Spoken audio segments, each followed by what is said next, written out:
Ce qui prouve que Dieu est présent, ce n'est pas le son de sa voix. Prouve que quelqu'un est présent, c'est son parfum. Et le parfum de Dieu s'appelle la gloire. On sent d'un lieu et on entend sa voix dans le lieu. Dis avec moi note vocale. Alléluia, on peut acclamer Jésus. Merci Saint-Esprit. Wow. Asseyez-vous, asseyez-vous, asseyez-vous. Je vais mettre là.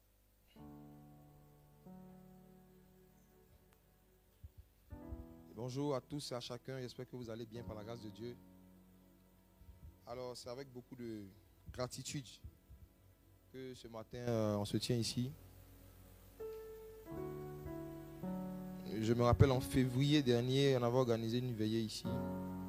Et qui était là la veillée qu'on avait fait ici il y a quelques mois? Ok. La veillée était étrange. À l'époque, je n'avais pas encore reçu la conviction de mettre en place une église ou une communauté qui va fonctionner régulièrement. Mais ce qui s'est passé, c'est que c'est depuis cette veillée-là que on avait créé une petite plateforme en ligne où on partageait la parole de Dieu et on priait les samedis soirs avec ceux qui habitaient dans le Maroc.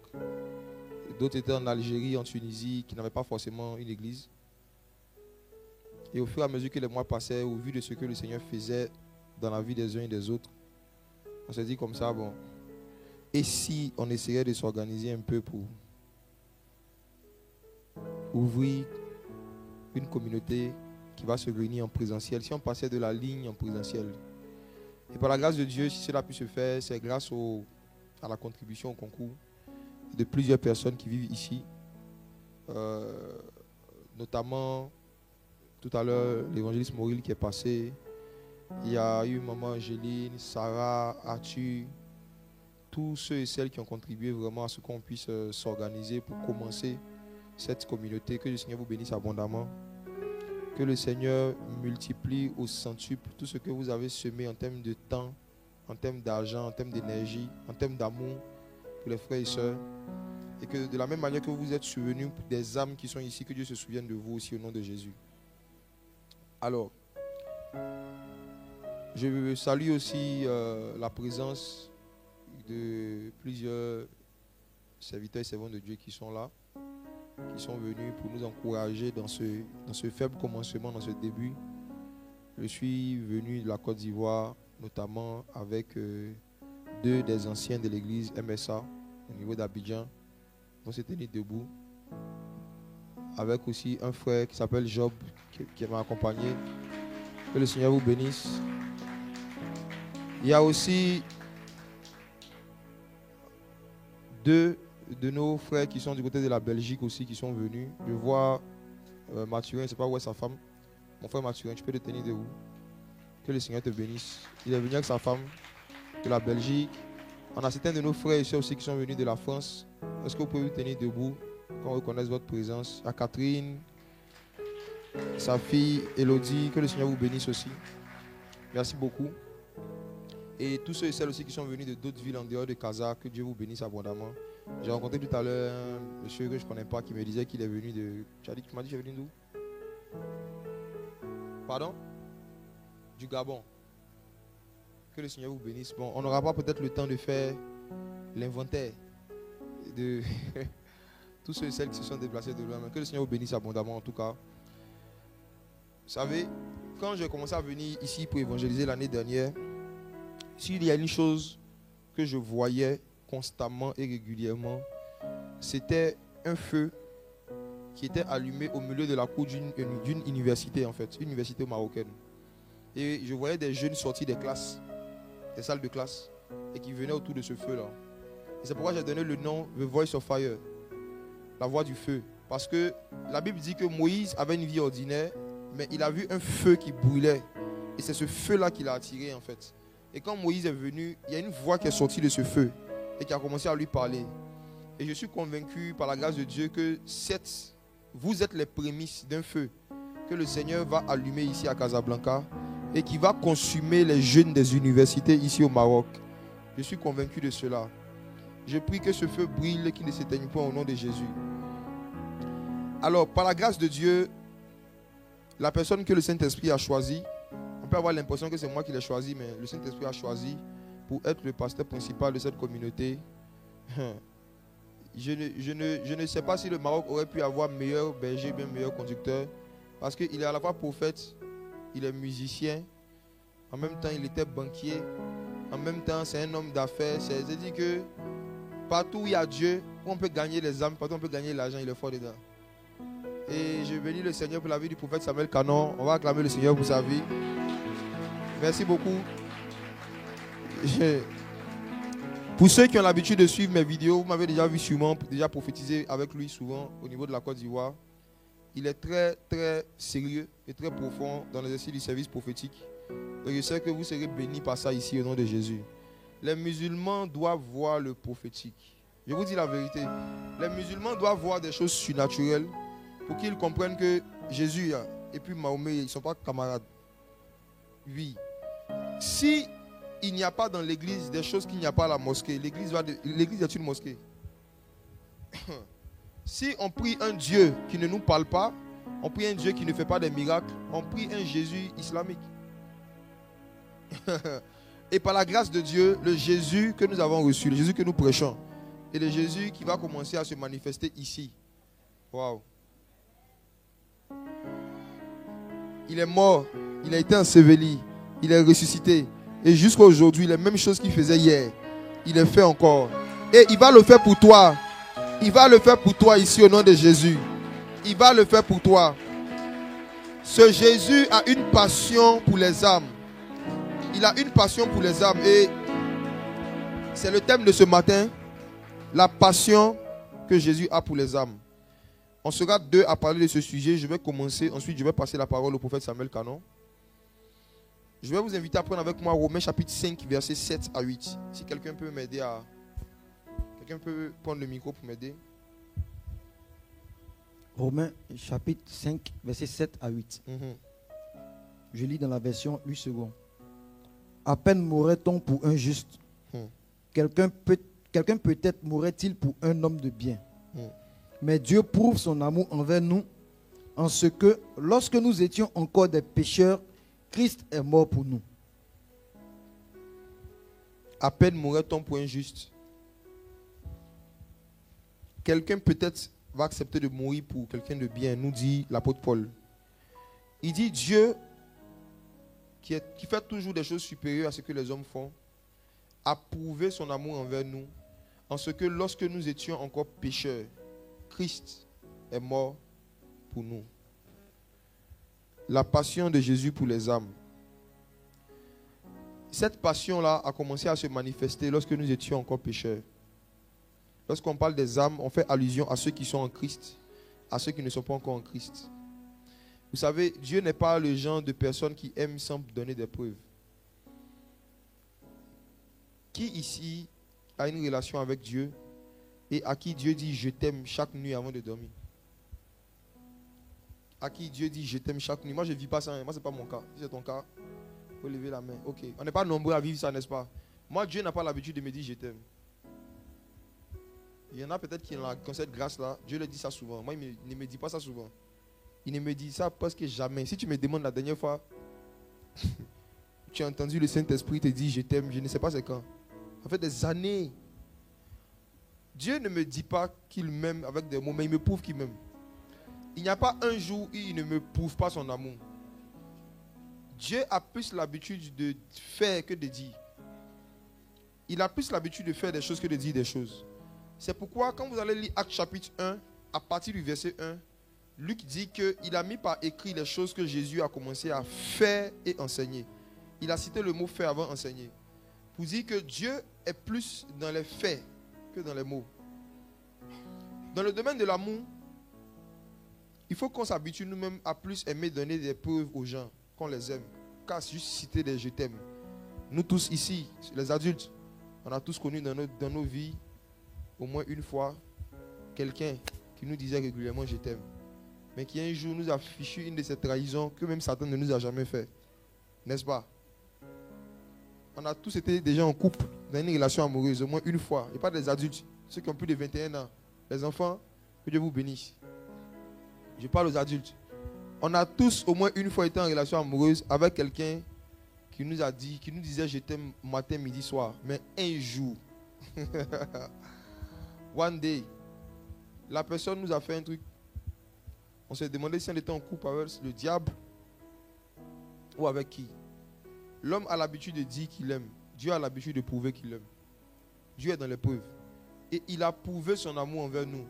En ce que lorsque nous étions encore pécheurs, Christ est mort pour nous. Paul commence par dire qu'il y a des sacrifices qu'on ne fait en général que pour les justes. Mais Dieu montre sa hauteur et sa différence dans le fait que lui, il fait des sacrifices pour les injustes. La passion que le Seigneur Jésus a pour les âmes perdues, je veux en parler en parlant de deux grandes manifestations de cette passion pour nous. Je vais parler de la première manifestation de la passion de Jésus pour nous, qui est le fait que Jésus aime nous regarder pendant longtemps. Il y a une manifestation de l'amour de Jésus pour nous qui consiste à ne pas nous parler, mais à nous fixer. Regardons ensemble Psaume 34, verset 16. Toi qui te demandais pourquoi est-ce que tu pries depuis un moment, Dieu ne te parle pas, écoute bien cette partie. Toi qui es dans la foi depuis moins de 3 ans et qui as l'impression que Dieu ne te parle jamais, écoute bien ceci. Psaume 34, verset 16. Les yeux de l'Éternel sont sur les justes et ses oreilles sont attentives à leurs cris. Les yeux de l'Éternel sont sur les justes et ses oreilles sont attentives à leurs cris. Alors, vous savez, le mot passion, ça désigne un amour qui dépasse la moyenne. Le mot passion, ça désigne un amour très fort, très vif et qui même parfois peut être un amour maladif.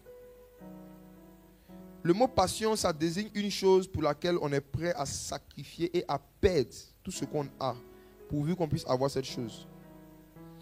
Et la Bible dit que Dieu nous a créés à son image et à sa ressemblance. Donc parfois, pour bien comprendre Dieu, il faut regarder son image. Pour bien comprendre Dieu, il faut regarder l'homme. Quand l'homme est passionné par quelque chose, l'une des manifestations de la passion de l'homme, c'est que l'homme est prêt à fixer cette chose, à regarder cette chose pendant longtemps. Exemple. Certains parmi vous, vous êtes passionnés des films. Vous aimez la Bible, mais ce sont les films qui vous passionnent.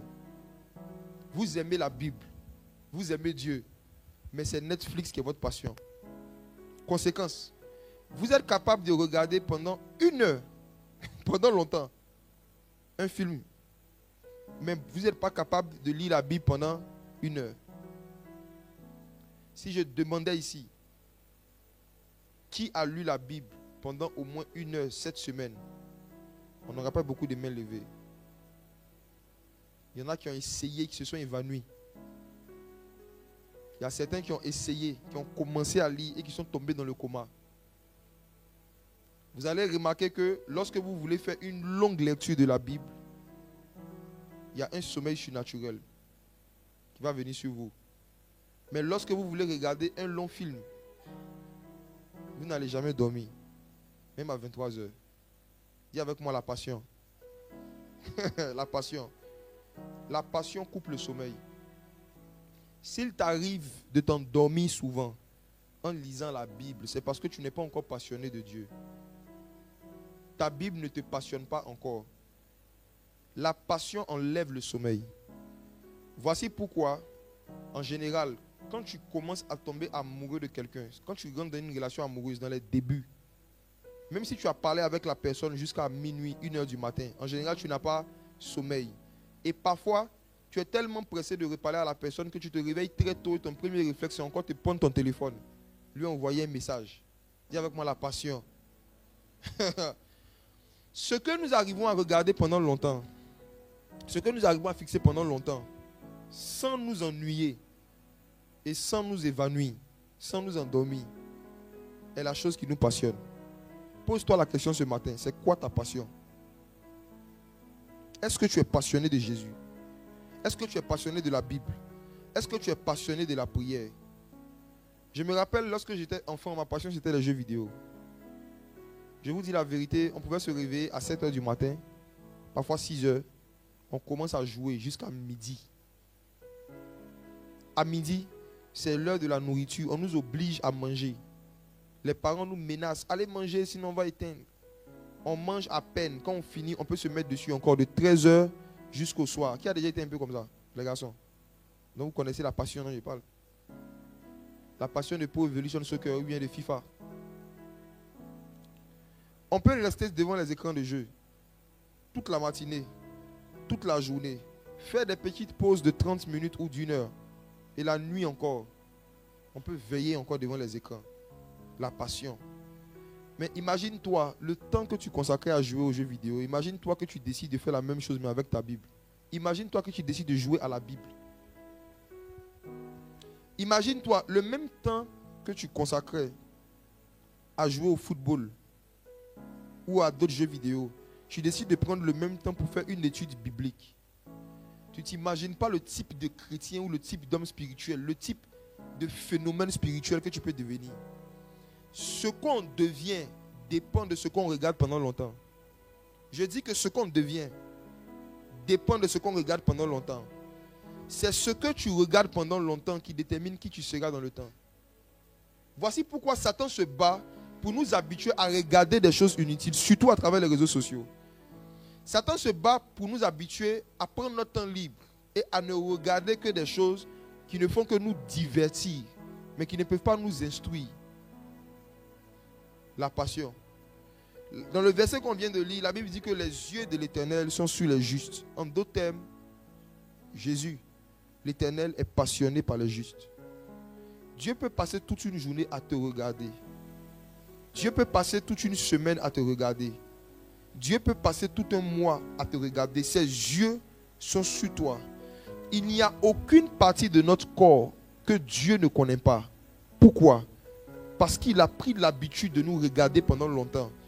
Il nous a tellement regardé pendant longtemps que dans Matthieu chapitre 5, le Seigneur Jésus dit que pour chacun d'entre nous, chaque cheveu de notre tête, Dieu a pris le temps de le compter. Vous vous imaginez? Parmi vous qui êtes en couple, qui connaît le nombre de cheveux de son chéri? Il y en a qui ne connaissent même pas leur pointure. Il y en a ici qui sont en couple là. Ils ne connaissent ni la pointure, ni le poids, ni la taille, ni la couleur préférée, ni la nourriture préférée de la personne. Tout ce que tu sais, c'est que ça s'appelle Prisca. Dieu, quand lui, il aime, il s'intéresse aux détails qui touchent à la personne. Et le niveau de détail dans lequel Dieu rentre lorsqu'il est passionné par un être humain, je ne pense pas que vous pouvez trouver quelqu'un qui sera amoureux de vous à ce point sur la terre. Je ne pense pas. Personne parmi nous ne pourra un jour trouver, aucun homme ne pourra trouver une femme qui va l'aimer au point où elle va décider de compter les cheveux de sa tête. Mais Dieu fait ça. Il n'y a aucune femme qui va trouver un homme qui va tellement l'aimer qui va décider de compter les cheveux de sa tête. Le Seigneur Jésus a dit que chaque cheveu de notre tête ne peut même pas être coupé si Dieu n'a pas donné son OK. Dans la Louis II, on nous dit là-bas que les cheveux de nos têtes sont comptés. Mais le même verset de Matthieu 5, dans la King James, vous savez comment ils ont traduit ça? Il dit chaque cheveu de notre tête est numéroté, à numbered. C'est quand même différent. Quand on dit compter, là si je vous compte, je dis il y a 1, 2, 3, 4 et 5 personnes. Là je suis en train de compter. Mais si je veux vous numéroter,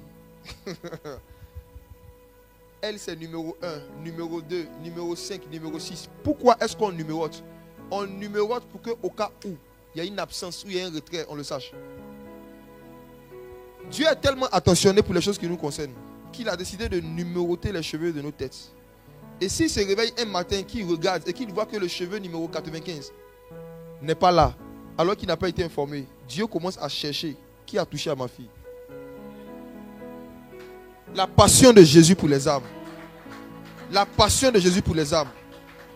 De la même façon que Dieu compte toutes les choses qui te concernent, il veut que toi aussi tu apprennes à chercher des détails sur les choses qui te concernent. L'une des choses qui montre que tu es en train de devenir passionné de Jésus, c'est lorsque des détails de sa vie commencent à t'intéresser. Comment tu peux être en Christ depuis plus de 3 ans et jusqu'à aujourd'hui, on te demande où est né Jésus. Tu dis à Jérusalem. Il y a des informations de base sur Jésus que quelqu'un qui a une relation avec lui est censé avoir. J'ai envie de prendre quelqu'un comme ça au hasard, dans l'assistance, qui est marié, et lui dit de me dire où est-ce que ton mari est né. Je suis sûr qu'il y a certains qui ne connaissent pas la ville où le mari est né. Parfois même la date de naissance. Je me rappelle un jour pendant un live, il y a un pasteur qui a demandé pendant un direct à un frère qui était là en direct avec lui. Il parlait du mariage et puis il dit, toi par exemple, tu t'es marié en quelle année? En direct.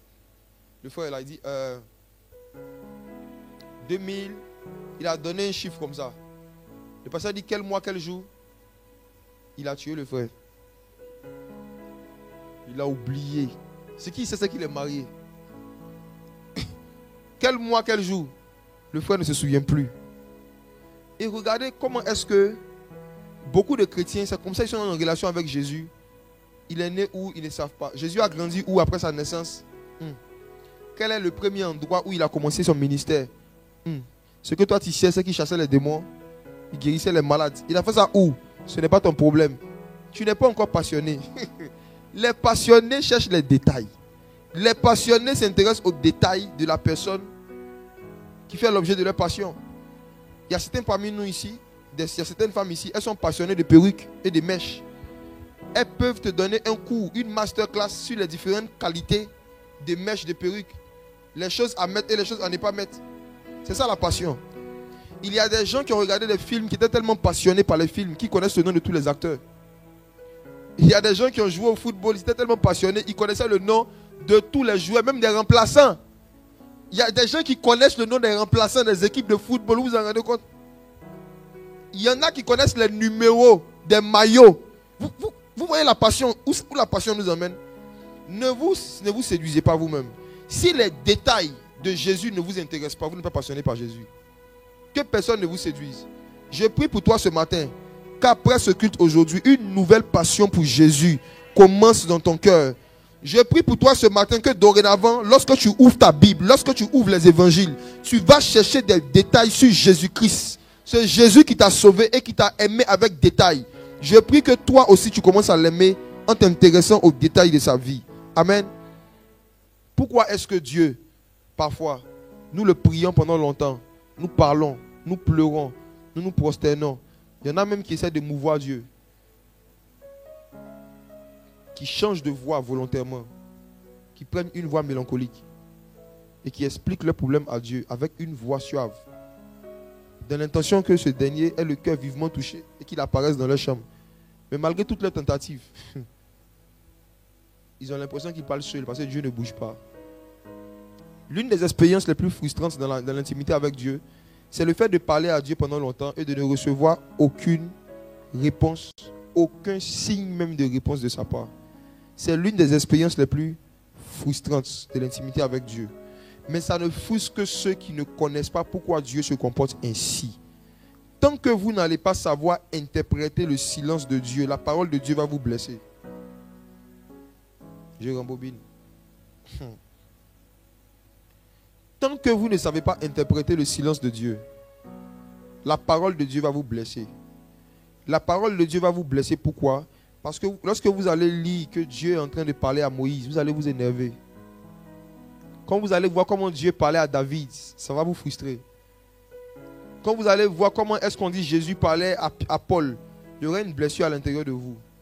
Vous allez lire des choses de la parole de Dieu que des gens ont vécu avec Dieu et ça va créer en vous une frustration, une amertume, une aigreur. Parce que vous allez vous dire, mais pourquoi moi, malgré tout ce que je fais, il ne me parle pas comme ça? Ce matin, tu vas comprendre que l'une des raisons pour lesquelles parfois Dieu, pendant un long moment, ne nous répond pas, c'est parce qu'il nous aime. Regardons Exode 34, Exode 24, verset 16. Le silence de Dieu est une manifestation de sa passion. Exode 24, verset verset 16. 16. La gloire de l'Éternel reposa sur la montagne de Sinaï, et la nuée la couvrit pendant 6 jours. Le 7e jour, l'Éternel appela Moïse du milieu de la nuée. Lis le verset 15, s'il te plaît. Verset 15. Moïse monta sur la montagne, et la nuée couvrit la montagne. Et au verset 16 maintenant. La gloire de l'Éternel reposa sur la montagne de Sinaï, et la nuée la couvrit pendant 6 jours. Le 7e jour, l'Éternel appela Moïse du milieu de la nuée.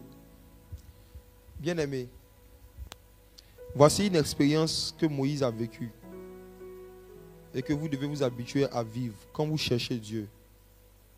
Avant d'expliquer ce verset, j'aimerais rappeler à tout le monde que Dieu ne nous doit rien. Dieu ne nous doit rien. 1. Deuxièmement, Dieu n'est pas notre serviteur. C'est à un serviteur qu'on impose des deadlines, des ultimatums dans lesquels il est censé faire quelque chose. Quand tu demandes quelque chose à Dieu et que dans ton cœur ou dans ta tête, tu fixes à Dieu le délai dans lequel il doit le faire, il n'est plus ton Seigneur. Il est ton serviteur. C'est à un serviteur qu'on donne des ultimatums et des délais par rapport à des tâches qu'on lui confie. Quand tu dis Seigneur, je veux entendre ta voix. Seigneur, révèle-toi à moi. Seigneur, règle telle situation dans ma famille. Seigneur, donne-moi telle chose qui me reste. Est-ce que dans ton cœur, tu as des délais? Est-ce que tu demandes des choses à Dieu en lui fixant des délais? Je me rappelle dans le début de ma conversion, après avoir lu un livre où un homme disait que il avait jeûné à sec pendant 3 jours et après ça, le Seigneur Jésus lui était apparu. J'ai décidé moi aussi de jeûner à sec. De dire à Jésus, je te donne 3 jours. Tu dois m'apparaître. J'ai commencé mon jeûne. Le jeûne était censé commencer le matin, finir à 18h. À midi, une faim que l'œil n'a point vue, que l'oreille n'a pas entendue, a commencé à m'attaquer. J'avais excessivement faim, une faim surnaturelle. Pour faire passer la faim, j'ai décidé d'aller m'enfermer dans la chambre et de prier. Et de ne pas regarder la montre. J'ai mis la montre de côté. J'ai prié, j'ai prié, j'ai prié. Je me suis prosterné. Je me suis roulé.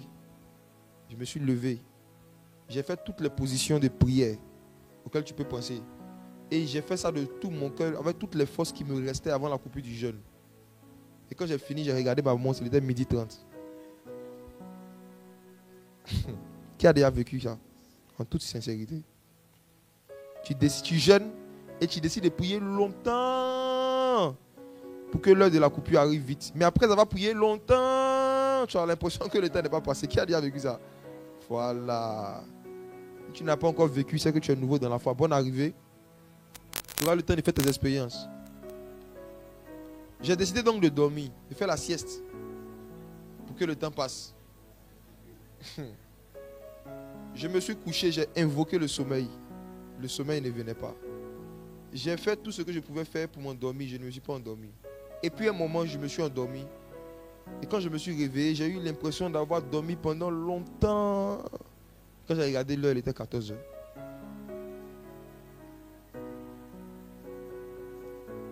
La faim était en train de m'assassiner. J'ai commencé à dire au Seigneur, Seigneur, révèle-toi à moi. Dans mon cœur, je disais révèle-toi à moi, mais dans mon cœur c'était, si tu ne m'apparais pas, je vais aller manger.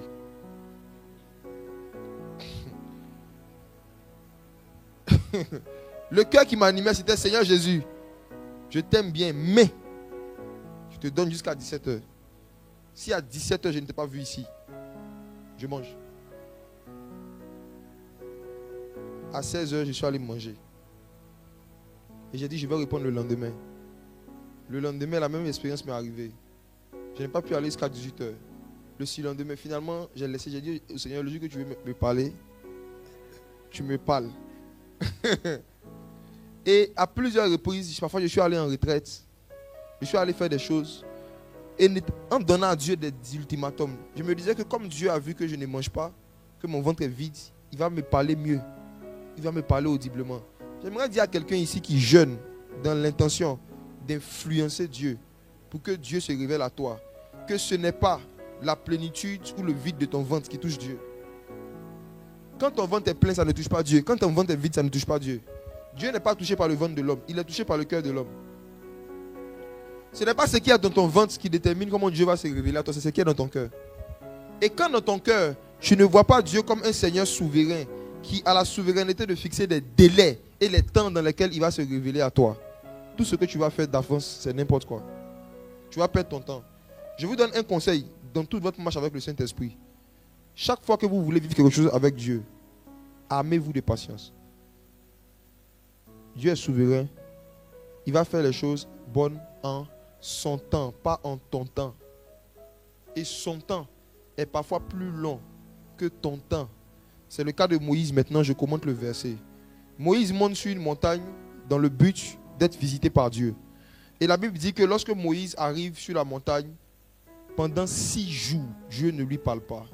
Mes frères et sœurs, essayons de reproduire un peu le contexte dans lequel Moïse était. Qui a déjà fait ne serait-ce qu'une seule journée sans téléphone, sans ordinateur, sans livre, sans internet et sans un être humain qui est dans les environs, dans un endroit exposé en plein air? Qui a déjà fait une journée en plein air, dans un endroit où il n'y a pas de chaise, il n'y a pas de matelas, il n'y a pas de fauteuil, il n'y a pas un être humain qui passe à côté, et il n'y a pas Dieu, et il n'y a pas internet, et il n'y a pas de livre, et il n'y a rien pour te divertir? Qui a déjà eu une expérience comme ça juste pendant une journée? Personne? La Bible dit qu'il y avait seulement la présence de Dieu. Mais c'est le 7e jour que Dieu lui a adressé la parole. Donc il a fait une journée dans le silence, toute une nuit dans le silence. Et j'insiste, c'était en plein air. Il n'y avait pas un toit comme ça. Il n'y avait pas de matelas, il n'y avait pas de natte. C'était sur une montagne.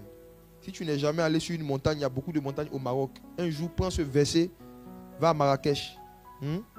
C'est Marrakech, non? C'est là-bas qu'il y a beaucoup de montagnes? C'est là-bas? Voilà, va à Marrakech, prends le verset, cherche une montagne. Monte sur la montagne. Et puis assieds-toi. Et puis tu dis, Moïse monta sur la montagne. Puis tu montes. Et puis tu commences à prier. Tu vas voir juste pendant 2 heures sur une montagne seule, dans un silence, ce que ça peut faire à l'ego de l'homme. La majorité des montagnes qui existent, pour arriver au sommet, il faut les escalader pendant au moins 1 heure. Vrai ou faux? Il faut faire beaucoup d'efforts, beaucoup de sport pour arriver au sommet. Quand on lit Moïse monta sur une montagne, nous qui sommes en ville, on pense que c'était un ascenseur. On pense qu'il a appuyé un bouton et puis s'est retrouvé au sommet. Moïse a escaladé, il a fait des efforts. Et pour lui dire merci, Dieu se tait. Dieu sait que cet homme a fait tous ses efforts pour lui, mais il le laisse toute une journée dans le silence. Toute la nuit dans le silence. La particularité aussi des gens qui cherchaient Dieu sur les montagnes, c'est qu'il n'y avait pas de drap la nuit quand il faisait froid. Il n'y avait pas de toilettes pour faire caca dans des conditions optimales de température et de pression. Moïse a fait caca en plein air. Qui a déjà fait une retraite comme ça? On lit la Bible. Comme il dit, quand on ne s'attarde pas sur les détails, on ne comprend pas Dieu. On ne connaît pas Dieu. Il monte sur une montagne et pendant 6 jours, il ne se lave pas. Pendant 6 jours, il n'y a pas de nourriture, il ne mange pas, il ne boit pas. Pendant 6 jours, il ne communique avec personne. Pendant 6 jours, il dort à même le sol. Pendant 6 jours, il dort en plein air, à ciel ouvert. Pendant 6 jours. La première fois que j'ai lu ce verset, c'était en 2013. Et j'ai trouvé quand même Dieu méchant. Parce que moi, j'avais fait juste 3 jours. Et dans mes 3 jours même, je priais sur un matelas. Aujourd'hui, quand on va en retraite, il y a des chrétiens, on va en retraite dans les hôtels. Tel 5 étoiles pour chercher la face de Dieu. Je me rappelle un pasteur qui a été vu dans un hôtel 5 étoiles quelque part dans un pays par un païen qui le guettait. Et le païen lui a fait une photo et a mis sur sa page pour dire voilà, vos pasteurs, vos hommes de Dieu. Il avait fait une publication sur internet pour dire qu'il va en retraite. Ça, je n'ai jamais compris ça. Les pasteurs qui vont en retraite et puis toute l'Afrique, tout le monde entier au courant. Mettre sur internet, ils vont en retraite. Donc, il a dit qu'il va en retraite et quelqu'un l'a vu dans un hôtel d'un pays en Europe. La personne a fait la photo, la personne a mis sur Internet. Il dit, voilà, vos pasteurs, il a pris la chambre la plus chère, la suite la plus chère de l'hôtel 5 étoiles. Il était là-bas. Le païen aussi, je ne sais pas s'il est détective privé. Je ne sais pas comment il a fait pour voir tout ça. Et il a fait une photo du pasteur et tout, il a publié. Et il a commencé à le diffamer. Et le pasteur en question a décidé de répondre au pupitre. Pasteur Chanel. Et le pasteur a dit, j'ai regardé la vidéo, il disait que qu'est-ce qu'il y a de mal à vouloir être dans un endroit qui ressemble au paradis pour chercher la face de Dieu. Dieu même habite dans le confort du paradis. Si tu décides toi aussi d'aller dans un lieu qui ressemble au paradis, un lieu paradisiaque, pour aller chercher Dieu, qu'est-ce qui est mauvais? Moïse n'avait pas cherché Dieu dans un endroit paradisiaque. Moïse a cherché Dieu dans des conditions infernales. Parce qu'il était passionné. Parce qu'il était passionné.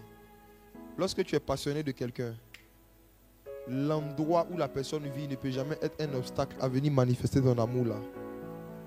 Une femme peut être riche, habiter dans un palais. Si elle tombe amoureuse d'un homme pauvre qui habite dans un quartier précaire, elle ira dormir là-bas.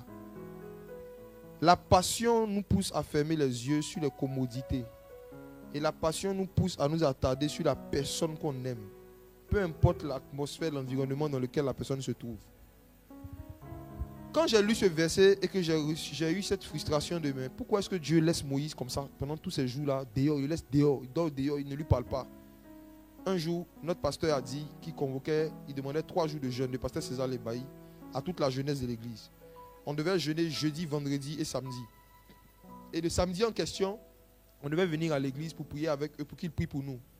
Donc le dernier jour de ce jeûne, je suis venu et pendant le mouvement du Saint-Esprit, pendant que l'onction de Dieu se manifestait à travers un de nos pasteurs de l'époque, j'ai vécu une expérience pour la première fois de ma vie que je ne connaissais pas.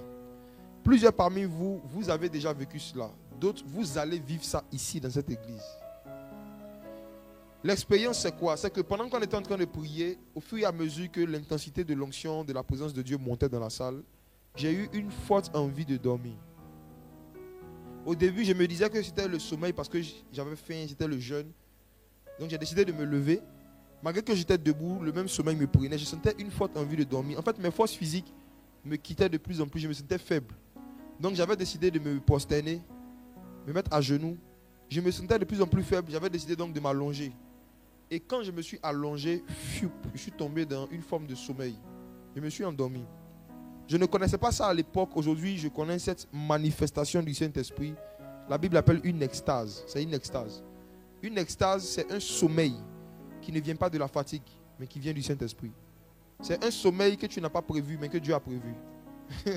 C'est un sommeil imprévu dans lequel Dieu te plonge pour te montrer des choses imprévues.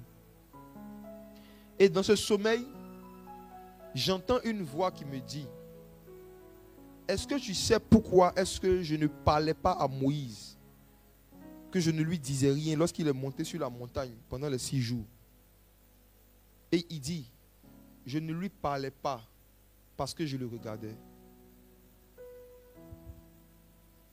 Il dit: j'aimais tellement Moïse que lorsque je le voyais dans ma présence, parfois mes émotions me remplissaient au point où je n'arrivais pas à lui parler.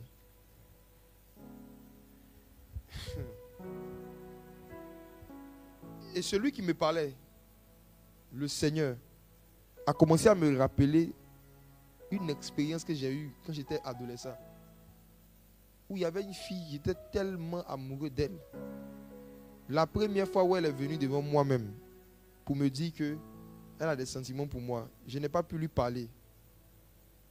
Pendant 10 minutes, elle me parle, elle n'avait pas à répondre. Jusqu'à elle s'est fâchée, elle est partie. Elle pensait que je ne lui répondais pas parce qu'elle ne m'intéressait pas. Oh, c'était tout le contraire. En fait, tellement j'étais ému, perturbé, je n'arrivais pas à parler. À qui c'est déjà arrivé? Tu es devant quelqu'un, tu veux le voir, maintenant tu le vois, je n'arrive pas à parler. Ça arrive jusqu'à aujourd'hui, même à beaucoup de chrétiens, par rapport à certains hommes de Dieu qu'ils apprécient. Je veux te parler. Maintenant, un jour, vous croisez quelque part dans un supermarché. J'ai fait ça une fois à quelqu'un. J'étais dans un supermarché, le Seigneur me dit: tu vois la personne qui est dans ce rayon, Ça fait 3 mois que la personne te cherche. Je touche, je dis, bonjour madame, la personne se retourne. Je dis, ça fait 3 mois que vous me cherchez. Vous voulez me parler, me voici.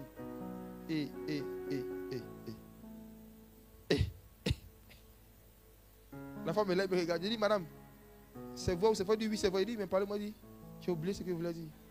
J'ai oublié ce que vous l'avez dit. C'est vraiment vous. C'est vraiment vous. Le Seigneur me disait que il y a certains hommes qui ont tellement aimé sa présence que lui aussi, il a commencé à tellement aimer leur présence que parfois, quand ces hommes viennent dans sa présence, il n'arrive pas à leur parler. Et plusieurs parmi vous, c'est ce que vous vivez sans le savoir. L'amour pour la présence de Dieu que vous avez manifesté à Dieu a tellement touché Dieu que depuis un moment, Dieu n'arrive pas à vous parler. Quand vous venez dans sa présence, il est tellement passionné par vous qu'il préfère vous regarder, vous observer. Les yeux de l'Éternel sont sur les justes. Quand tu comprends que son silence, parfois même son long silence, comme il a fait vivre à Moïse, est une manifestation de son amour, tu ne seras plus jamais frustré par le fait que tu n'entends pas sa voix.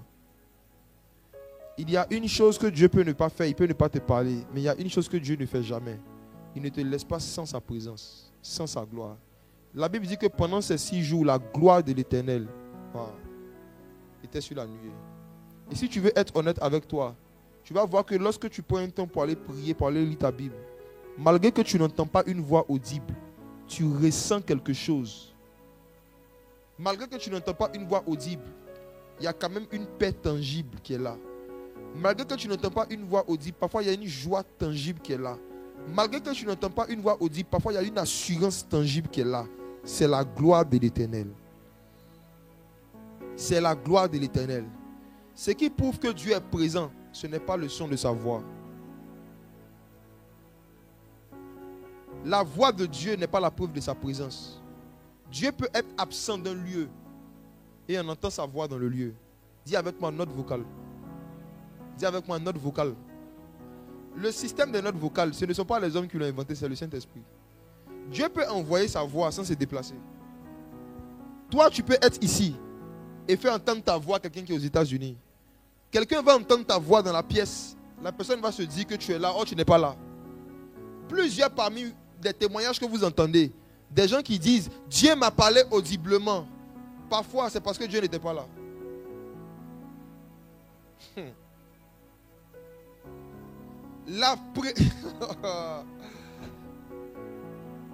Le fait d'entendre Dieu n'est pas une preuve que Dieu est présent. La preuve de la présence de Dieu, c'est sa gloire. Pas le son de sa voix. Si quelqu'un est absent, tu peux entendre sa voix. Mais si quelqu'un est absent, tu ne peux pas sentir son parfum.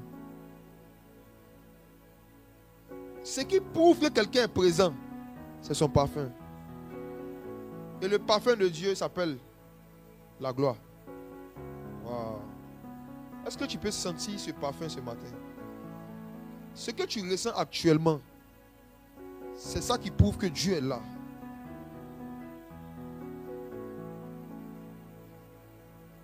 Wow. Meis canto lavleis apa close de mi. Skilamla ilo close de fali de bla.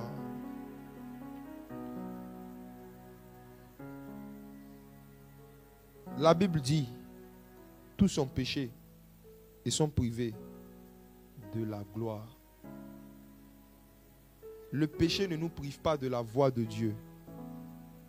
C'est pourquoi lorsque Adam a péché, il continuait d'entendre Dieu. C'est pourquoi lorsque Satan a péché, qu'il a été chassé, dans le livre de Job, Satan entend la voix de Dieu. Ce que Satan ne vit plus, c'est la gloire. La gloire de Dieu.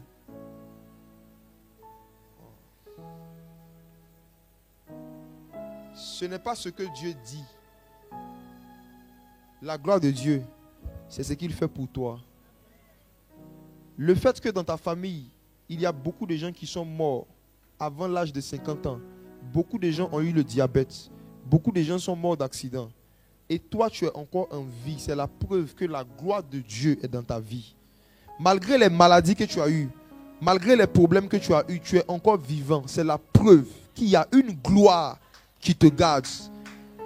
La présence de la gloire se manifeste par la vie.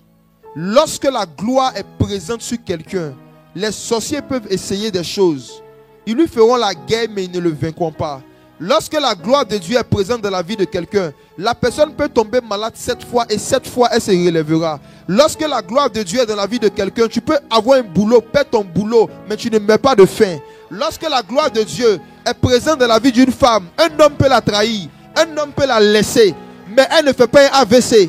Lorsque la gloire de Dieu est présente dans la vie d'un jeune, il peut ne pas réussir à des examens, mais il a toujours la force de continuer d'étudier. Lorsque la gloire de Dieu est présente dans la vie d'un homme de Dieu, il peut ne pas avoir une foule de personnes qui le suivent, mais il continue de recevoir une foule de paroles de connaissance. Lorsque la gloire est présente dans la vie d'un enfant de Dieu, il peut ne pas avoir beaucoup d'argent, mais il a beaucoup de paix. Il a plus de paix, plus de sérénité que ceux qui ont beaucoup d'argent. Lorsque la gloire...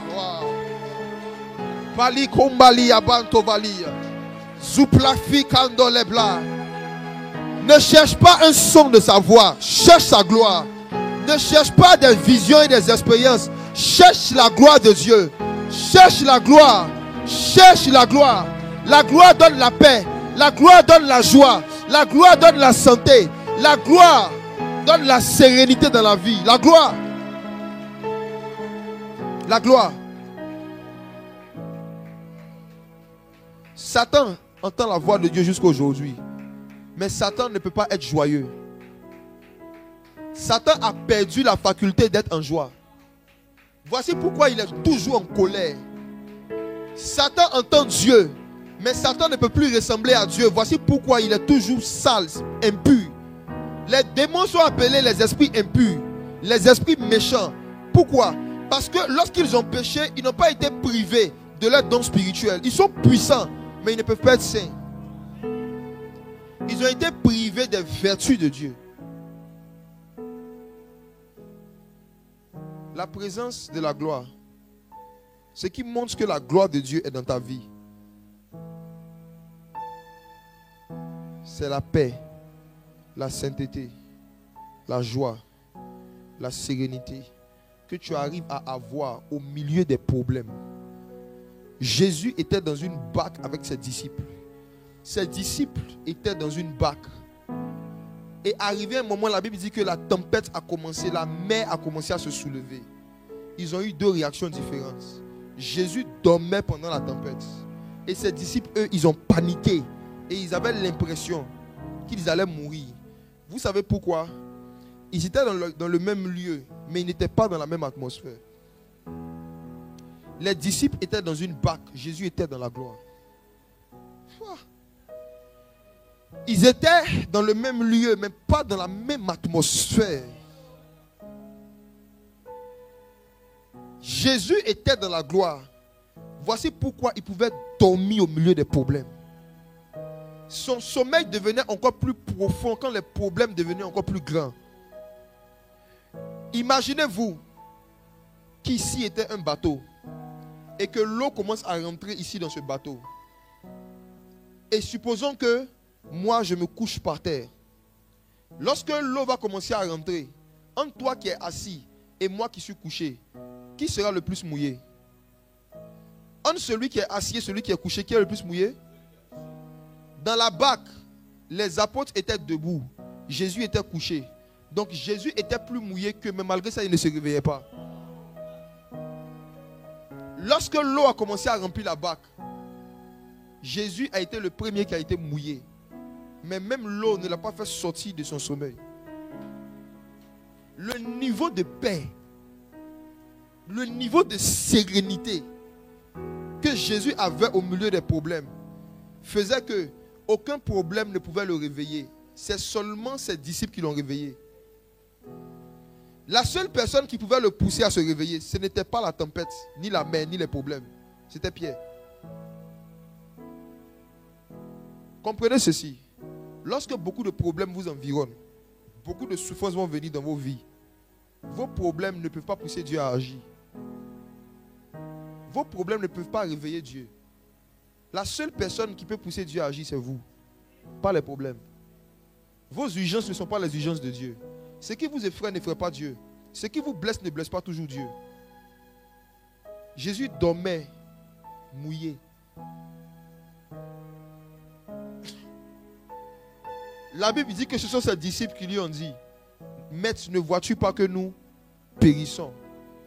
Et lorsqu'il s'est levé, la Bible dit qu'il menaça les vents et la tempête. Mes frères et sœurs, Jésus dormait dans la gloire. Cherche la gloire de Dieu. Peu importe les problèmes que tu vas avoir, ça ne va jamais t'ôter le sommeil. Jamais. Si tu expérimentes la gloire de Dieu, peu importe les problèmes que tu as, tu vas dormir au milieu des problèmes, au point où tu vas ressembler à un inconscient aux yeux de certaines personnes. Et je vous dis la vérité, la gloire de Dieu rend inconscient. La gloire de Dieu rend inconscient. C'est pourquoi quand la gloire de Dieu est venue sur Adam, il est tombé dans un profond sommeil.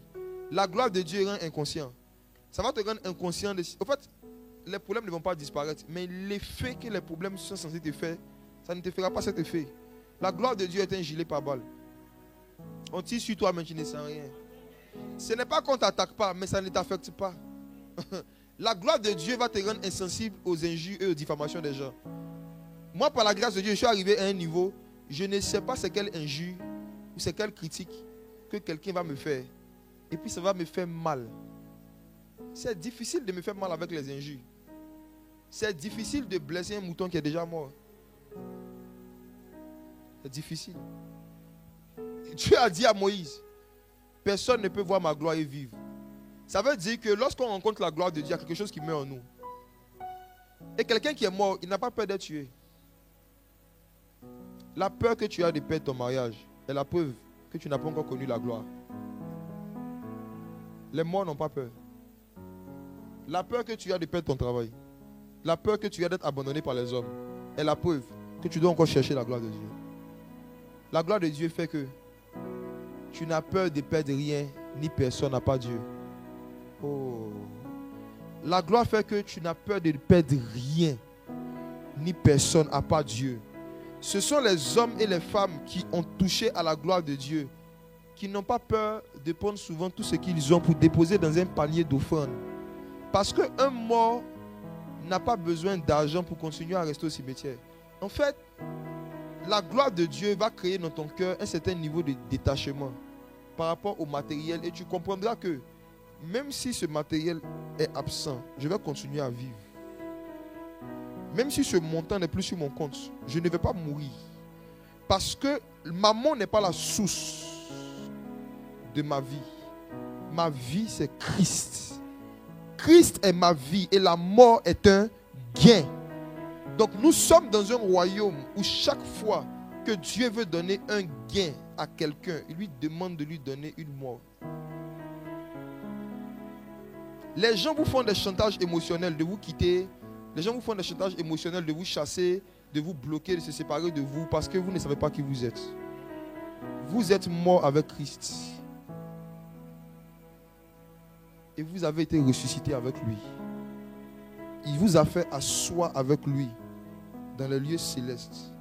Votre corps marche sur la terre, mais votre esprit est assis dans le ciel. Qu'est-ce qu'on peut vous faire? Qu'est-ce qu'un homme peut vous faire qui va modifier ce que vous êtes dans le monde des esprits? Moins tu vas savoir qui tu es, plus le diable va te manipuler.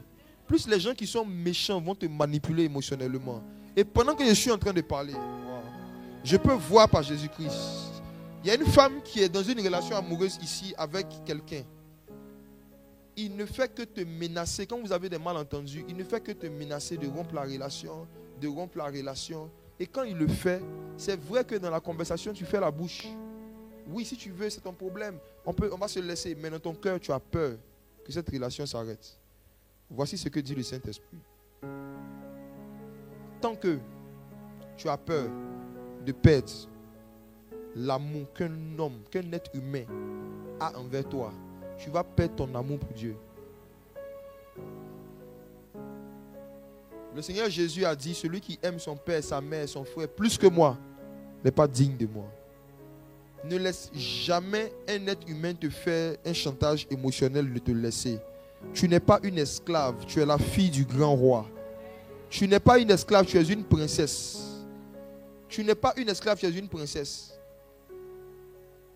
Il n'y a pas un seul homme sur la terre que Dieu a prévu pour toi et que si jamais cet homme décide de s'éloigner de toi, ta vie sera détruite. Ne crois pas en cela. Ton corps est le temple du Saint-Esprit. Ton corps n'est pas la marchandise d'un frère en Christ. Ton corps est le temple du Saint-Esprit. Ton corps est le temple du Saint-Esprit. Ce n'est pas toi-même ton temple. C'est le temple du Saint-Esprit. Et le Saint-Esprit va toujours se charger de trouver quelqu'un qui va prendre ce temple et l'honorer. Le Saint-Esprit va toujours veiller à ce qu'il y a autour de ce temple des personnes qui vont l'honorer. N'ayez pas peur de ceux qui peuvent tuer la chair, le corps, et qui ne peuvent rien faire ensuite, a dit le Seigneur Jésus. N'ayez pas peur de ceux qui peuvent juste vous bloquer sur WhatsApp et qui ne peuvent rien faire ensuite. N'ayez pas peur de ceux qui peuvent juste vous envoyer des commentaires méchants sur Internet et qui ne peuvent rien faire ensuite. N'ayez pas peur de cela. La gloire.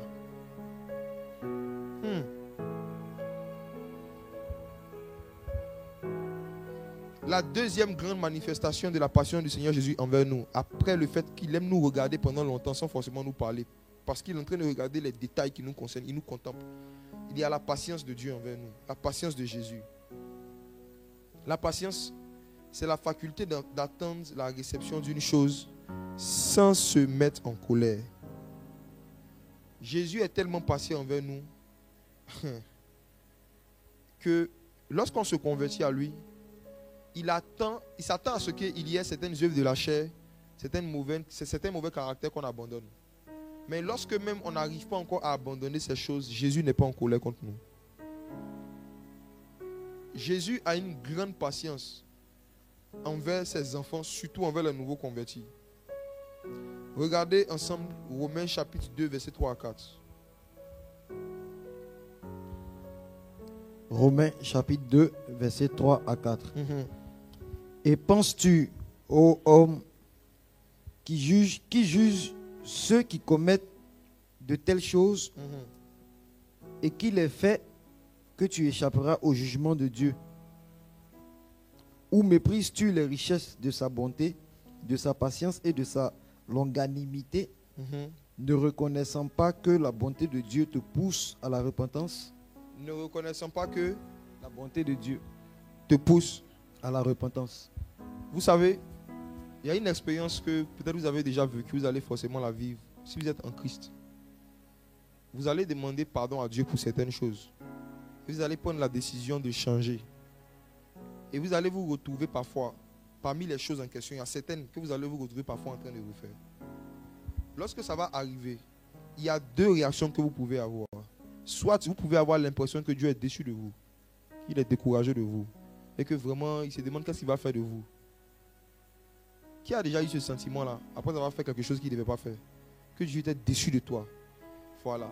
Et puis il y a une image qui vient dans ta tête. Tu as l'impression que tu t'imagines Dieu t'en fait quoi? C'est la même. Avec ça, tu vas dire que tu es chrétienne. Toi, tu es chrétienne, tu es converti comme ça. Tu parles en langue. Regarde ce que tu fais.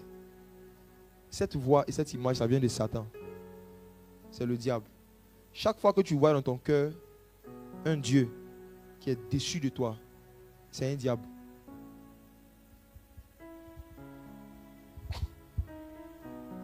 L'amour de Dieu et le caractère de Dieu ne lui permettent pas d'être déçu d'un être qui a été fabriqué avec la poussière et qui a son esprit.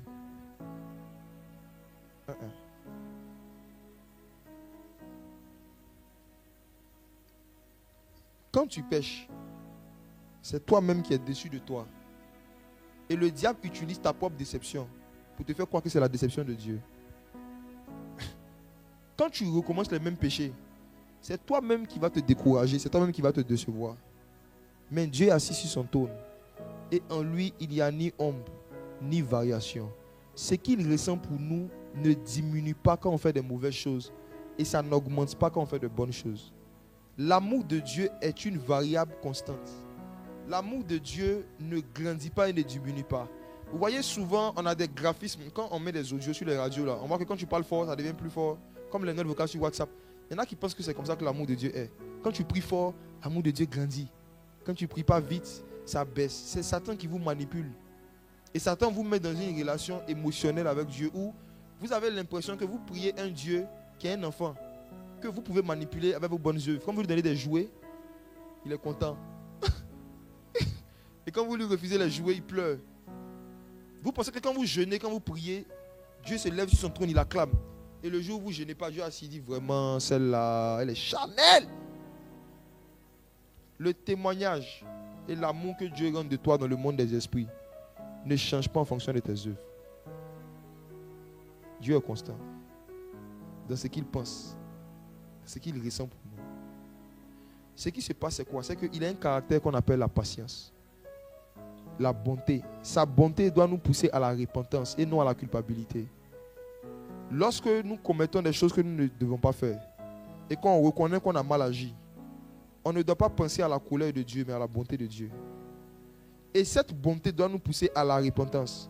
Parce qu'il y a une autre catégorie de chrétiens aussi qui ont tellement mal compris, Satan leur a enseigné la bonté de Dieu, que lorsqu'ils commettent un péché, ils restent dans le péché, ils planifient même le commettre encore, ils restent toujours dans le même péché en disant Dieu va me pardonner. Dieu est amour, c'est leur slogan préféré. Dieu est bon. Tout amour d'un Dieu qui ne te pousse pas à la repentance, c'est l'amour de Satan. Je réponds. Toute forme d'amour ou toute forme de bonté qui ne te pousse pas à la repentance, ça vient du diable. Toute forme d'amour, toute forme de bonté qui ne te pousse pas à la repentance vient de Satan. La bonté de Dieu nous pousse à la repentance. La bonté de Dieu nous pousse à la repentance. Lorsqu'on réalise vraiment à quel point Dieu a été bon envers nous lorsque nous étions encore pécheurs, ça nous donne l'envie de ne plus être encore pécheurs. Si on a vraiment accepté la bonté de Dieu, ce qui prouve qu'on l'a accepté, c'est qu'on accepte de se repentir. La patience de Dieu. Sa passion se manifeste dans le fait qu'il est capable de pardonner la même chose plusieurs fois sans se mettre en colère. Parce qu'il espère qu'un jour tu vas changer. Il est écrit, l'amour espère tout. L'amour espère tout. L'amour espère tout. Dieu ne sera jamais découragé de toi. Parce qu'avant que tu ne viennes dans la foi, tu étais pire que ce que tu es aujourd'hui. Et il t'a aimé. Lorsque tu étais encore pécheur, il était déjà passionné de toi. Actuellement, tu es la version améliorée de ce que tu étais il y a 5 ans. Il n'a pas été découragé de toi il y a 5 ans. Ce n'est pas aujourd'hui qu'il va commencer à se décourager de toi. Il n'était pas découragé de toi quand tu buvais l'alcool. Il n'était pas découragé de toi quand tu étais dans la fornication. Ce n'est pas aujourd'hui que tu essaies de lui plaire et que tu n'y arrives pas qu'il va se décourager de toi. Il devait se décourager de toi depuis ton adolescence. Mais lorsque nous étions encore pécheurs, Christ est mort pour nous. C'est toi-même qui te décourages. Je me suis posé une question un jour. Je me suis dit, combien de fois, en fait, s'il y a un péché que je commets, que je recommets et que je commets, Dieu me donne jusqu'à combien de fois pour me dire que mon petit, là tu fais exprès, tu exagères, on va régler nos comptes. Je me suis demandé, jusqu'à quand est-ce que Dieu va me pardonner? Et j'avais vu un verset que le diable avait utilisé lorsque j'étais encore nouveau dans la foi pour m'induire en erreur. Le verset dit, Dieu ne se lasse pas de pardonner. Vous avez déjà entendu ce verset? Dieu ne se lasse pas de pardonner. J'ai vu ce verset, une voix m'a dit, tu vois ça? Peu importe ce que tu vas faire, Dieu va te pardonner. Et à l'époque, j'avais une petite amie, très petite. Une petite, pas une grande amie, une petite amie. Je lui avais dit que je veux marcher avec Jésus. Donc moi, je ne veux plus être dans l'impudicité. Elle a dit, ok, on ne va pas faire l'impudicité, on va juste s'embrasser et puis on va se faire les choses quoi. Mais on ne couche pas ensemble. Je n'étais pas à l'aise avec ça. Je savais que c'était du pareil au même. Mais chaque fois que je voulais arrêter ça, il y a une voix qui me disait, Dieu ne se lasse pas de pardonner. Donc dans ma tête, j'avais développé un raisonnement où je vais aller faire les choses avec elle. Et comme Dieu ne se lasse pas de pardonner, il va toujours me pardonner. Et un jour, j'ai commencé à vivre quelque chose. On avait fini nos bêtises. Et je n'arrivais pas à me repentir. Je me suis dit, je viens toujours demander pardon à Dieu pour la même chose. C'est mieux que je me taise, que je reste dans mon affaire. Et j'ai arrêté de prier. je ne partais plus à l'église. J'étais avec ma petite amie. Elle était grande de taille, mais c'était une petite amie. Et un jour, Dieu me manquait. Vous savez, quand tu as déjà goûté à la gloire, quand tu as déjà goûté à l'intimité avec Dieu, il te sera difficile de rester pendant trop longtemps sans avoir cette expérience et puis être en paix en fait. Au début, le péché te donne la joie, mais le péché t'enlève la paix. Le péché, c'est un voleur. Il te donne du plaisir en échange de ta paix. Oh, la paix a plus de valeur que le plaisir. Et arrivé un moment où j'ai commencé à dire qu'est-ce que je dois faire pour sortir de ça. Comment je me suis retrouvé dans ça. Et le Saint-Esprit a commencé à parler à mon cœur. Il m'a dit, Dieu ne se lasse pas de pardonner, mais l'homme se lasse de se repentir.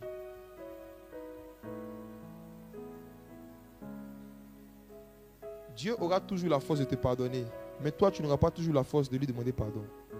Or, si tu ne lui demandes pas pardon, tu ne seras pas restauré.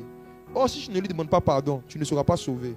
Ça veut dire que quand tu es en train de pécher, de repécher, il y a un temps où tu as encore la force de demander pardon à Dieu. Mais si tu continues, il va arriver un moment où, même demander pardon à Dieu, tu ne pourras plus le faire.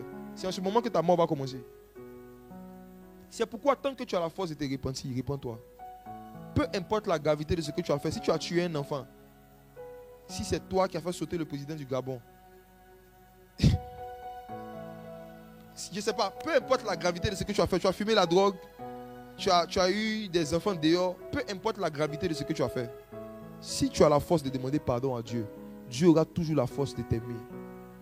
Si toi tu es prêt à lui demander pardon, peu importe ce que tu as fait, ce qui est merveilleux dans l'amour de Dieu, c'est que lorsqu'il pardonne un péché, il le défend.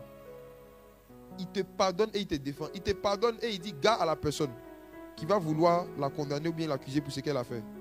Beaucoup de gens ne savent pas qu'ils prennent des malédictions lorsqu'ils se permettent de continuer de dénigrer quelqu'un que Dieu a pardonné. Dans le monde spirituel, quand Dieu décide de pardonner quelqu'un, Dieu décide d'oublier et de ne plus en parler. Dieu interdit aux anges de parler du péché de ses enfants qu'il a pardonnés. La Bible dit que lorsque Dieu nous pardonne, il efface le souvenir de nos iniquités.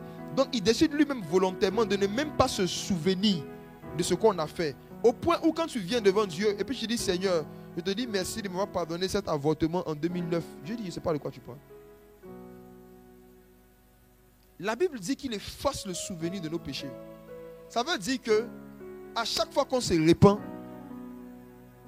Dieu ne se rappelle de ce qu'on a fait que lorsque nous on lui en reparle. Sinon lui, il est le seul être dans toute la création qui peut décider volontairement d'enlever un souvenir de sa tête. Nous, on ne peut pas le faire. Si nous, on avait la capacité d'effacer des souvenirs, on serait heureux. Parce que ce qui nous torture, ce sont les souvenirs du passé, les mauvais souvenirs. On n'a pas cette capacité-là, nous, de rentrer sur la carte mémoire de notre cerveau et puis de supprimer des fichiers. Nous, on ne peut pas. Il y a des choses dont on aurait aimé ne jamais se souvenir. Il y a quelqu'un ici qui a été violé, tu aurais aimé ne jamais te souvenir de ça. Mais tu vas vivre avec ce souvenir. Il y a des gens ici qu'on a frappé, on a battu. Les parents les ont battus quand ils étaient petits. Ils auraient aimé ne jamais se souvenir. Mais malheureusement, le souvenir va venir de temps en temps. Mais Dieu, lui, il a la capacité d'effacer des souvenirs. Et parmi les souvenirs qu'il enlève de sa tête, c'est nos péchés. Chaque fois qu'on pêche, qu'on en parle à Dieu, le sang de son Fils nous purifie. Il ne se souvient plus. Maintenant, imaginez-vous, Dieu décide de ne pas se souvenir de quelque chose. Et des hommes sur la terre décident d'en parler. Dieu devient leur ennemi. C'est comme ça beaucoup s'attirent des malédictions. Quand un frère, une soeur, un homme de Dieu a fait quelque chose, il s'est repenti de son côté, il continue son intimité avec Dieu. Et toi, tu continues de prendre ça pour répondre comme si c'est sa réputation actuelle. Tu prends le passé de quelqu'un et toi, tu l'actualises et puis tu distribues. Dieu te regarde. Dieu dit, celui-là me rappelle quelqu'un, l'accusateur des frères. Il me rappelle Satan. Et Dieu va commencer à se comporter avec toi comme si tu étais le diable. Tu vas avoir une vie d'enfer. Beaucoup d'entre vous, les problèmes que vous avez ne viennent pas toujours du diable. Parfois, c'est Dieu qui vous attaque. Parce que vous avez attaqué des gens que Dieu a pardonnés. Quand vous décidez de continuer à attaquer des gens que Dieu a pardonnés, Dieu vous attaque. L'accusateur des frères, c'est le ministère de Satan dans la nouvelle alliance. Ne faites pas ce ministère. Ne faites jamais ce ministère. Ne faites jamais ce ministère. Ne prêtez pas vos bouches au diable pour parler du passé des gens. Il faut qu'il y ait une atmosphère d'amour et d'oubli des péchés qui règnent dans l'église. Si quelqu'un s'est repenti, on ne doit plus se donner le droit de parler de ce qu'il a fait dans le passé. Si quelqu'un doit en parler, c'est lui-même, en guise de témoignage. Et là encore, il n'est pas obligé. Il y a des églises où on oblige les gens à se confesser. La personne vient voir le pasteur au bureau, j'ai fait telle chose. Il dit, viens devant l'église. Qui a déjà vu ça? Viens devant l'église. Tu vas dire à l'église pour montrer que tu t'es repenti. Pasteur Lucifer. Est-ce que c'est lorsqu'on parle de nos péchés aux hommes qu'on reçoit le pardon des péchés? Est-ce que c'est quand on parle aux hommes qu'on reçoit le pardon des péchés? Qui donne le pardon des péchés? Pourquoi on oblige des hommes à parler aux hommes de leurs péchés? Pour montrer qu'ils sont humbles et qu'ils sont brisés. Satan utilise beaucoup de personnes, même des hommes de Dieu, sans qu'ils ne le sachent. Quand toi tu seras informé sur le fait que la sœur Marguerite a commis l'avortement, ça va augmenter tes heures de prière? Quand quelqu'un va t'informer sur ce qu'il a fait de mal, est-ce que ça va faire de toi quelqu'un de bien? Est-ce que les informations que les hommes vont nous donner sur ce qu'ils ont fait dans le secret vont nous aider, nous, à aller dans le lieu secret? On ne se confesse pas partout. Il y a certains pasteurs, il y a certaines personnes qui vont prendre les choses que vous avez confessées pour vous faire des chantages émotionnels, pour vous humilier, pour vous rabaisser. Ayez Jésus principalement comme votre meilleur ami et la seule personne à qui vous devez tout raconter. Ayez Jésus comme meilleur ami et la personne à qui vous devez tout raconter. Mais regardez que quand aussi Dieu vous manifeste sa bonté vous pousse à la repentance. Le silence de Dieu sur nos péchés et sa bonté n'est pas un encouragement à rester dedans. C'est un encouragement à sortir de ça. Ne laissez plus le diable vous faire mal interpréter la bonté de Dieu pour vous. Et ne laissez pas aussi les hommes et votre conscience aussi vous faire mal interpréter aussi l'amour de Dieu pour vous. Amen. Amen. Que Dieu vous bénisse.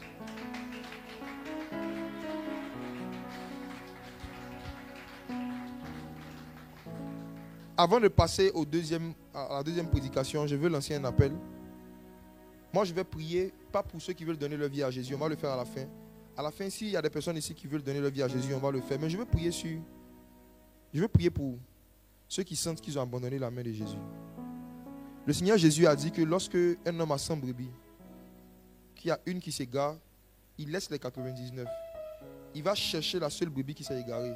Et lorsqu'il la trouve, il la met sur son épaule. Luc chapitre 15. Il la met sur son épaule. Il y a des gens aujourd'hui que Jésus veut soulever. Il veut mettre sur son épaule. Tu as accepté Christ, mais depuis un moment, tu as commencé à vivre dans des choses que toi-même tu sais qu'un enfant de Dieu ne doit pas faire. Tu as commencé à faire des choses. Tu t'es retrouvé en train de faire des choses que tu ne devrais pas faire. Et depuis lors, tu as perdu la force de prier. Tu as perdu la force de chercher Dieu. Il y a un découragement qui est venu à l'intérieur de toi.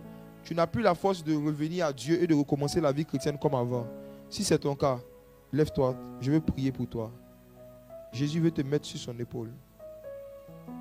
Ensuite, avance-toi ici. Viens vers moi. Si tu as rétrogradé, tu sais que tu as rétrogradé. Tu vas accepter Jésus, tu as rétrogradé. Viens.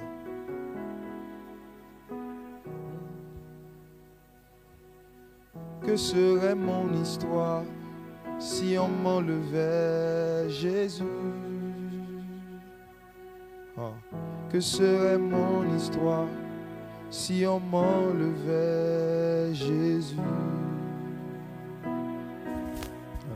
Que serait mon histoire si on m'enlevait Jésus? Ah. Que serait mon histoire si on m'enlevait Jésus? Que serait mon histoire si on m'enlevait Jésus? Que serait mon histoire si on m'enlevait Jésus? Je le veux encore je le veux encore je le veux encore je le veux encore Jésus, je le veux encore. Je le veux encore. Je le veux encore. Je le veux encore. Cette vie de sainteté en moi. Cette vie de sainteté en moi. Cette vie de sainteté en moi. Je la veux encore. Seigneur, je la veux encore. Yahweh, je la veux encore. Je la veux encore. Restaure-moi, je la veux encore. Restaure-moi, je la veux encore. Pardonne-moi, je la veux encore. Pardonne-moi, je la veux encore. Visite-moi, je la veux encore. Visite-moi, je la veux encore. Restaure-moi, Seigneur. Je la veux encore. Paraglas tomali et place qui plante d'eau. Je la veux encore. Mettez votre main sur votre cœur, je vais prier pour vous. Sa gloire est en ce lieu. Magnifique est l'agneau, atome de la gloire, la rousse et palima il a crouvé la dos. Atmosphère de consolation, bliss katové la terre. J'gepa close de mi katoua les fidakla. Is apei kumba les glose de mille. Aklais de bas, il close de fil là-bas, il est car. Voici ce qui est en train de se passer. Ça fait longtemps que Jésus te cherchait. Il dit que tu lui avais tellement manqué. Il va commencer à embrasser plusieurs parmi vous. Vous allez sentir des mains autour de vous. Vous allez ressentir un amour, une paix, une étreinte qu'il y a longtemps que vous n'avez pas ressenti. Le Saint-Esprit va commencer à vous faire ressentir ce que le Père ressent pour vous.